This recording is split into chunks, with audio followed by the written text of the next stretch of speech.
Hi friends, good morning. First of all, please my channel like, share, subscribe and comment. Now let's today topic వచ్చేసి important questions and answers biology 10th class అనమాట.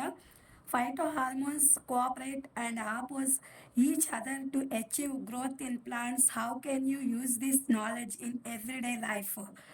Phytohormones are chemical substances released in plants to coordinate oxygen, gibberellin, cytokinin, ethylene. Promotes growth but abscisic acid inhibits growth. Stems, root, laterals growth, cell differentiation, cell division, increase in length, fruit repairing promotes growth. Abscisic acids promoting dormancy causes of leaves to drop to stop growth. We use growth control in our daily life and do things in coordination. Next question. Explain with examples what are the different types of sexual reproduction mechanism in plants. A sexual reproduction. A sexual reproduction includes the following types of reproduction which involves only one gametes without the functions of zygotes.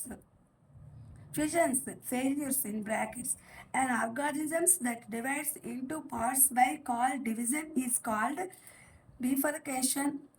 Bifurcations and it is a divides into more parts. It is called multiplications. Example paramecium. Koraki building. A similar structure grows out of the body of an organism that separates from the parent organism and lives independently. Example yeast. Plantation. Some organisms accidentally break off and grow into a complete organisms from body segments, in which body is segment forms the whole body in the process. Example Spirogyra flatworms. Anacetic ఫలాలు. Development in two holes without fertilization is called parthenogenesis, and this result in the formation of seedless parts in the plants. Example bees and ants. Reproduction. The ability of many completely differentiated organisms to give new organisms from their body parts is called reproduction. Example paramecium. Spongicle. Branchial reproduction. Some parts are capable of vegetative reproduction, forming new plants from branched parts such as stem, leaves, which is called vegetative reproduction. Example hibiscus రణపాల. ఇది friends బయాలజీకి సంబంధించి English. Telugu కూడా అర్థమైతే English ఈజీగా అర్థమవుతుందని తెలుగు కూడా చెప్తున్నాను. అయితే phyto hormones అనేవి నీవు నిజ జీవితంలో ఏ విధంగా ఫైటో హార్మోన్లు మొక్కల పెరుగుదలను సాధించడానికి ఫైటో హార్మోన్లు ఒకదానికొకటి సహకరించుకుంటాయి. యాక్చువల్గా అవి సహకరించుకుంటాయి, అవి గనక వ్యతిరేకిస్తాయి కూడా. అప్పుడు నీవు నీ జ్ఞానాన్ని ఉపయోగించి ఎలా నిత్య జీవితంలో నీ జ్ఞానాన్ని ఉపయోగించి ఎలా ఇచ్చేస్తావు ఈ క్వశ్చన్ ఆన్సర్ అని చెప్పి ఇస్తున్నాడు. ఈ మొక్కలలో సమన్వయం చేయడానికి విడుదలయ్యే రసాయనిక పదార్థాలను ఏమంటారంటే ఫైటో హార్మోన్స్ అని చెప్పి అంటారు. ఇవేంటంటే ఇవన్నీ కృత్రిమంగా మనం ప్రోత్సహిస్తాయన్నమాట. ఇవన్నీ న్యాచురల్గా వచ్చినవి కాదు. నిత్య జీవితంలో మనం ఎలా అప్లై చేస్తాము, మొక్కల్లో ఇలా జరిగితే ఏంటి, అవి కోఆర్డినేషన్ చేసుకుంటాయి. కానీ నీవు ఎలా చెప్తావు అనే దాని గురించి ఇక్కడ క్వశ్చన్ ఇచ్చాడు. ఇవన్నీ కూడా ఆక్సిజన్, జిబ్బరెలిన్, సైటోకినిన్, ఇథిలిన్ పెరుగుదల మొక్కల పెరుగుదలను ప్రోత్సహిస్తాయి. కానీ ఇందులో ఒక రకమైన కెమికల్ ఉంది, అబ్సైసిక్ ఆమ్లం అని చెప్పి అబ్సైసిక్ యాసిడ్ అనేది ఉంది. అది ఏంటంటే మొక్కల పెరుగుదలను నిరోధిస్తుంది అని చెప్పి చెప్తున్నాడు. అలాగే కాండము, వేర్లు వాటి యొక్క పెరుగుదల కణాల విభజన ద్వారా ఎందులో అయినా మానవుల్లో అయినా సరే మొక్కల్లో అయినా సరే కణ విభజన జరిగితేనే దాని యొక్క గ్రోత్ అనేది ఇంక్రీజ్ అవుతుంది అనమాట. అది ఏ మొక్కలైనా సరే ఫ్లవరింగ్ కావచ్చు, ఫ్రూట్స్ మొక్కలు కావచ్చు, ఏదైనా సరే అప్పుడు ఆ ఫలాలు అనేవి పక్వ స్థితికి వస్తాయి. ఈ అబ్సైసిక్ యాసిడ్ అనేది ఏం చేస్తుంది అంటే పెరుగుదలని ఆపదలు చేస్తుంది. ఎందుకంటే ఇది ఒక రసాయనం అనమాట. అందుకని చెప్పి డ్రాప్ టు స్టాప్ గ్రోత్, అది దాన్ని ఆపు చేస్తుంది ఆ యొక్క పెరుగుదలని. We use growth. అందుకని మనం ఏం చెప్తామంటే పెరుగుదలని నియంత్రించడంలో మనం ఈ యొక్క వీటన్నిటిని సమన్వయం చేసుకుంటూ నీవు నిత్య జీవితంలో ఈ యొక్క థింగ్స్ అన్నీ ఏవైతే ఉన్నాయో అవన్నీ కూడా సమన్వయం చేసుకుంటూ వీటి యొక్క ఈ క్వశ్చన్కి ఆన్సర్ అనేది రాయాలి. అలాగే వీటన్నిటిని సమన్వయం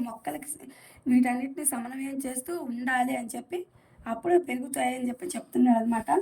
అట్లాగే నెక్స్ట్ వచ్చేసి explain with examples what are the differentiation types of asexual reproduction mechanism in plants. కొన్ని జీవుల్లో ఏంటంటే మామూలుగా మేల్ అండ్ ఫీమేల్ ఫెర్టిలైజేషన్ లేకుండానే వాటి యొక్క గ్రోత్ అలాగే ఆ యొక్క ఫార్మేషన్ అనేది జరుగుతూ ఉంటుంది. అవి నీవు ఎలా ఇచ్చేస్తావు ఉదాహరణలతో దాన్ని చెప్పు అని చెప్పి అడిగాడు అనమాట.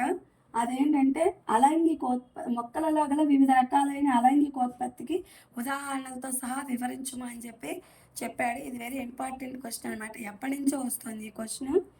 ఇదేంటంటే ఫస్ట్ వచ్చేసి సెక్సువల్ రీప్రొడక్షన్ అంటే ఏంటంటే ఒక జీవి కణ విభజన ద్వారా, అంటే కొన్ని మొక్కల్లో కణ విభజన లేకుండానే అవి రీప్రొడక్షన్ అనేవి జరుగుతూ ఉంటాయి అన్నమాట. అది చెప్తున్నాడు అనమాట. కొన్ని జీవుల్లో without the functions of A zygotes, అంటే వాటి యొక్క కేంద్రకాలు అలాంటివి ఏం లేకుండానే కూడా ఆ ప్రమేయం లేకుండానే, అంటే జనక జీవి ఇంకో జీవి ప్రమేయం లేకుండానే అది ప్రత్యుత్పత్తి జరుపుకుంటాయి. వాటిని అలైంగిక ప్రత్యుత్పత్తి అని చెప్పి చెప్తారని చెప్తున్నాడు. ఫిషన్స్ అంటే ఫెయిల్యూర్ అనమాట. అండ్ ఆర్గానిజం అంటే ఒక కణజీవి విడిపోవడాన్ని ద్విధా విచ్చిత్ అని, అంతకంటే అంటే ఒకసారి విడిపోతే అది ద్విధా విచ్చిత్ అవుతుంది, రెండోసారి విడిపోతే కనుక అది బహుధా విచ్చిత్ అవుతుంది. అది ఏ జీవిలో జరుగుతుంది అంటే పారమిషియంలో జరుగుతుంది. ఇవన్నీ కూడా ఏకకణ జీవులు అనమాట. తర్వాత కోలకీపుల్స్ అంటే ఒక జీవి మామూలుగా ఏం చేస్తుందంటే ఇప్పుడు ఏదన్నా ఉంటే శరీరం నుంచి విడిపోతాయి కదా ఈ యొక్క జీవుల్లో. అలా విడిపోయినప్పుడు ఏమవుతుందంటే అవే పోలికలతో ఉన్నవి పెరుగుతాయి అన్నమాట. అంటే జనక జీవి నుండి అవి స్వతంత్రం అయిపోయి వేరుగా జీవిస్తాయి. వీటిని ఏమంటారంటే కోరకీ భవనం అని చెప్పి అంటారు. అవి ప్లాంట్స్ పేరెంట్ ఆర్గానిజం నుంచి విడిపోయిన తర్వాత ఇండిపెండెంట్గా అవి జీవిస్తూ ఉంటాయి.